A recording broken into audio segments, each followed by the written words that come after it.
राम राम मंडळी. तर मंडळी, कधी कधी ना नशिबात नाही असं समजून पुढे जावं लागतं. असं का म्हणताय तर गेल्या 8 दिवसात माझ्यासोबत घडणारा एक प्रसंग मी सांगणार आहे. तो शेवट पण नक्की बघा. याच्यात बाहेरच्या दुनियाचं भयानक सत्य सुद्धा तुम्हाला पाहायला मिळेल. तर व्हिडिओ शेवट पण नक्की बघा. तर मित्रांनो, गेल्या 8 दिवसापूर्वी एका ठिकाणी जॉबसाठी गेलो होतो, जॉब शोधण्यासाठी. आता बरेच दिवस गावाकडं होतं, तर म्हणलं आता गावाकडं काय कामं पण आहेत, जावं जॉबला, म्हणून एका ठिकाणी गेलो होतो. तर तिथं जाताना म्हणजे गावातूनच निघताना त्यांना कॉल केला होता की जॉबसाठी येतोय, होईल का? तर ते म्हणले होते या बघूया. तर तिथं गेल्यानंतर असं झालं की त्यांनी दुसऱ्या सरांचा नंबर दिला आणि त्यांनी कॉल करायला लावला. तर त्यांना सुद्धा कॉल केला. तर त्यांचं चालू झालं, आज नको उद्या ये. उद्या कॉल केला, आता नको 10 वाजता ये, 11 वाजता ये, 12 वाजता ये, 12:30 वाजता ये, असं झालं. तर शेवटी बोलवलं आणि कंपनीत गेलो. कंपनीत गेल्यानंतर त्यांनी जे मेन सर होते त्यांच्याजवळ गेलो, इंटरव्ह्यू दिला. त्यांनी थोडेफार प्रश्न विचारले आणि त्यानंतर ते म्हणले की सांगतो. तर बाहेर आलो की कॉन्ट्रॅक्टर जे होते ते त्यांच्यासोबत बोलले, ते सुद्धा बाहेर आले आणि त्यांनी मला पुन्हा एकदा सांगितलं की बघूया, सांगतो, असं ते सांगायला लागले. तर त्यानंतर रूमवर आलो. म्हणजे आता इतक्या लांब जायचं म्हणल्यावर इथून 400 किलोमीटर लांब गेलेलो. इतक्या लांब जायचं म्हणताना तिथं राहण्याची सोय पाहिजे, खाणं-पिणं पाहिजे. तर तिथं आपले मित्र होते. तर मित्रांच्या रूमवरच राहिलो 8 दिवस. खरंच त्या मित्रांनी मला मदत केली. असे मित्र सर्वांना भेटो, त्यांचेसुद्धा आभार. कारण आपण साधं गावाच्या शेजारी जरी जायचं म्हणलं तर तिथं आपला समजा मित्र नसेल तर तिथं आपण राहू शकत नाही. पण इथून मायभूमीवरून परराज्यात 400 किलोमीटर लांब जाऊन राहणं सोपं नाही. आणि तिथल्या कंपनीतले जास्त कोण दखल घेत नव्हते. ते म्हणायचे आत्ता ये, मग ये, 10 वाजता ये, उद्या परवा ये. जर तिथून लांब येऊन जाऊन करायचं म्हणलं तर सोपं नाही. आणि तिथं रूम घेऊन राहायचं म्हणलं तर एका दिवसाला 500 ते 1000 रुपये लागतात. त्यामुळं त्या मित्रांनी मला मदत केली. पण मित्रांनो, सांगायचं एवढंच की बाहेर जायचं म्हणलं तर दखल घेत नाहीत. तिथं 8 दिवस भातावर दिवस काढल्यात.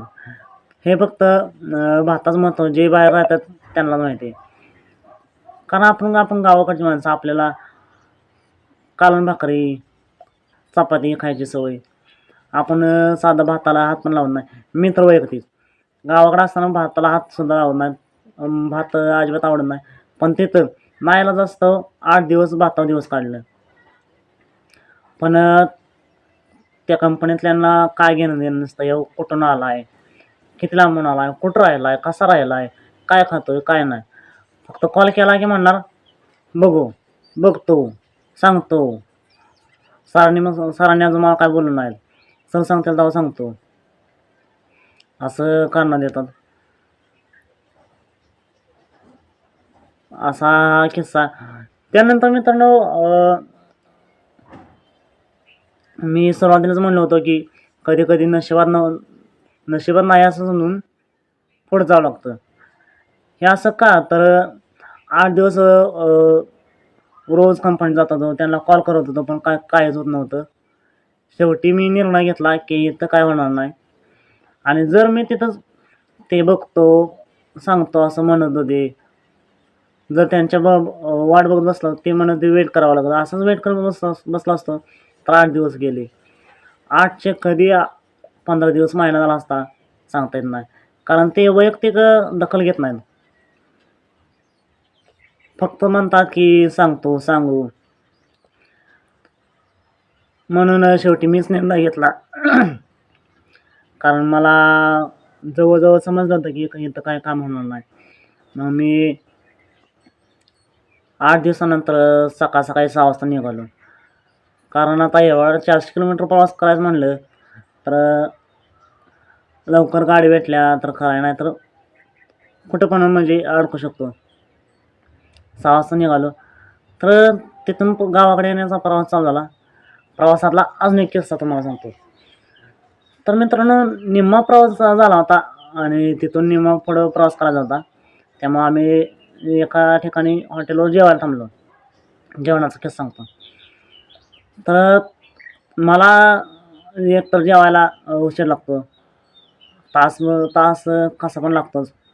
हळू-हळू जेवायची सवय. त्यामुळं जेवायला थांबल्यानंतर मी कंडक्टर आणि एस-टी ड्रायव्हर होता त्यांच्या शेजारच्या टेबलला बसलो. का तर उशीर झाला तर त्यांना सांगता येईल असं तसं. मी भीत-भीतच उतरलो, भीत-भीतच बसलो. काही सुचत नव्हतं. माझ्या डोक्यात एकच की अर्धा तास थांबणार आहे. आपल्याला लागतो उशीर, मग ओळखणार कसं? कसंबसं ऑर्डरवाला आला, त्याला ऑर्डर दिली आणि त्यानंतर मी जेवण सुरुवात केलं. पण जेवत होतं पण मन लागत नव्हतं. का तर एक डोक्यात की उशीर झाला तर काय करायचं? कसंबसं पटापटा जेवलो आणि त्यानंतर सर्वांचं झालं आणि मी एकटाच राहिलो. मग कसंबसं उरकलं आणि काउंटरला पैसे द्यायला गेलो. तर तिथं गेल्यानंतर मी ऑर्डर दिली होती व्हेज मिक्सची, जे की ताट 160ला होतं. आणि पैसे मी सगळे बसमध्ये बसले होते आणि बस पार वळवून उभी केली होती आणि मी एकटाच राहिलो होतो. मला भीती होती की आता गाडी सुटते काय.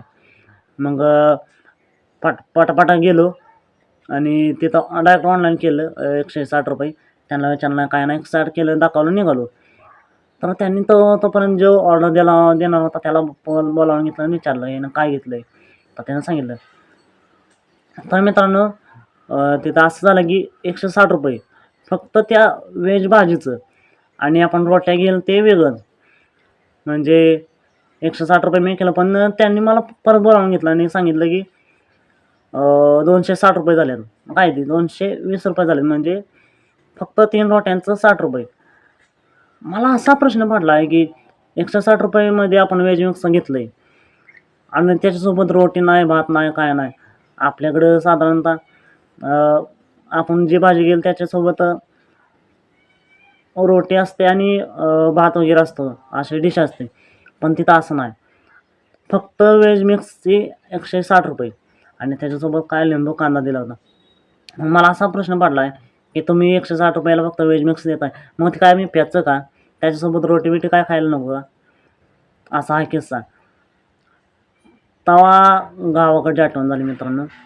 खरंच. आणि आपल्याकडच्या जेवणाची चव आणि तिकडची चव जमीन आसमानचा फरक आहे. तेव्हा गावाकडची घरची किंमत कळली. फक्त ₹160 ला व्हेज पुलाव. मग त्याच्यासोबत तुम्ही रोटी खा नाही तर काय खाऊ नका. त्यांना काय घेणं देणं नाही. व्हेज मिक्स नुसतं प्यायचं का? जाऊ दे म्हणलं आता. त्यानंतर वरचं ₹60 पण देऊन टाकलं. तिथं असं चालत नाही की माझ्याकडे एवढंच पैसे आहेत, मला माहीत नव्हतं असं आहे म्हणून. फक्त व्हेज मिक्स प्यायचा काय मी असं बोलून तिथं चालत नाही. का तर आपण परगावात. त्यांना काय घेणं देणं नाही, कुठून आला आहे, ह्याच्याकडे पैसे राहिलेत का, हे कसं जाणार आहे. त्यांना काय फक्त पैशाचे मतलब. जर ते आपला विचार करत असते तर व्हेज मिक्स सोबत किमान रोट्या तर दिल्या असत्या. रोट्याचं वेगळे पैसे लावलं नसतं. तिथं दादागिरी करून चालत नाही. तो भाई तुझ्या घरी, तो दादा तुझ्या घरी. तर तिथून पैसे दिले आणि आलो निघून आणि तिथून पुढे प्रवास चालू झाला आणि रात्री 11:30 वाजता घरी पोहोचलो. तर हा कालचाच किस्सा आहे. मी काल आल्या आज लगेच सकाळी व्हिडिओ करतोय. आता मला जे काही घडलंय ते होतं तसं मांडायचं होतं तुमच्यासोबत. मला याच्यातून एकच सांगायचे, जे स्वतःला मी लय मोठी तोफ, मी लय मोठा दादा, लय मोठा भाई, त्याने एकदा बाहेर जाऊन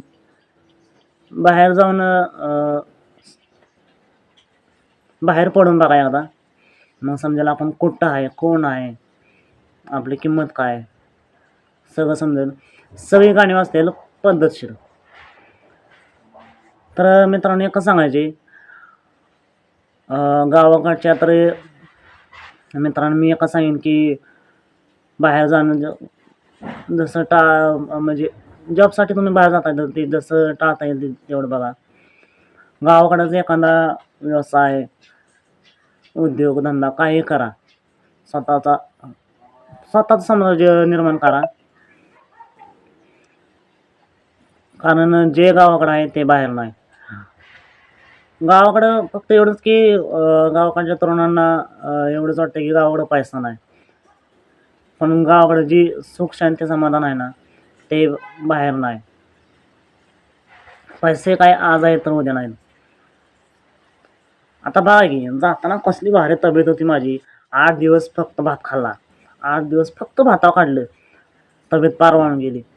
काय काय त्या पैशाचा उपयोग? उद्या जर आपणच नसेल तर त्या पैशाचं करणार काय? त्यामुळं गावाकडं चटणी भाकरी खाऊ, पण गावाकडेच राहू. चला, असा हा एक किस्सा होता. तुमच्यासोबत असा कुठं किस्सा घडलाय का? कमेंट करून नक्की सांगा. मला याच्यातून एकच सांगायचं होतं की बाहेरची परिस्थिती काय आहे, कुणाला काही घेणं देणं नाही. आपले गाव, आपले आई वडील आणि जवळचे थोडेफार मित्र सोडले तर कुणाला काही घेणं देणं नाही. मित्रांनो आता जवळच्या मित्रांचा विशेष निघाला आहे, तर आज मी केस सांगतो. रात्री 10:30-11 वाजता गावाशेजारच्या गावात पोचलो.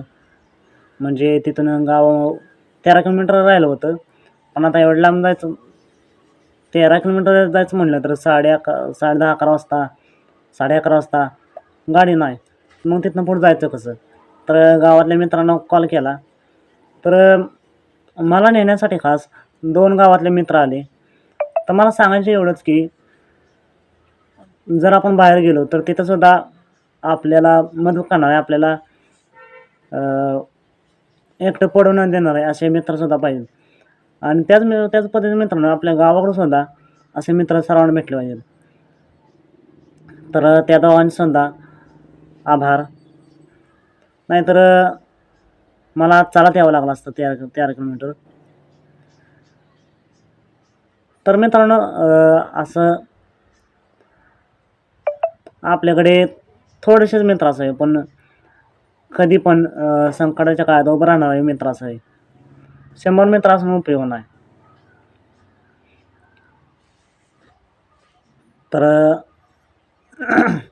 इथल्या गावातल्या आणि तिथं 4 किलोमीटर गेल्यानंतर तिथंसुद्धा 2 मित्र भेटलेले.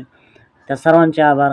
त्यांच्यामुळंच हा प्रसंगात मला प्रसंगातून बाहेर येण्यासाठी मदत मिळाली. तुम्ही कुठून आलाय, कसं राहताय, काय खाताय, त्यांना फक्त पैसा पाहिजे, काही दखल घेत नाहीत, काय नाही. त्यामुळं गावाकडेच राहा, स्वतःचं साम्राज्य तयार करा. दुसऱ्याकडून नोकरी करण्यापेक्षा आपण दुसऱ्यांना कशी नोकरी देईल हे बघा. चला तर मग भेटूया पुन्हा एकदा अशाच भन्नाट अशा गावाकडच्या नवीन व्हिडिओमध्ये.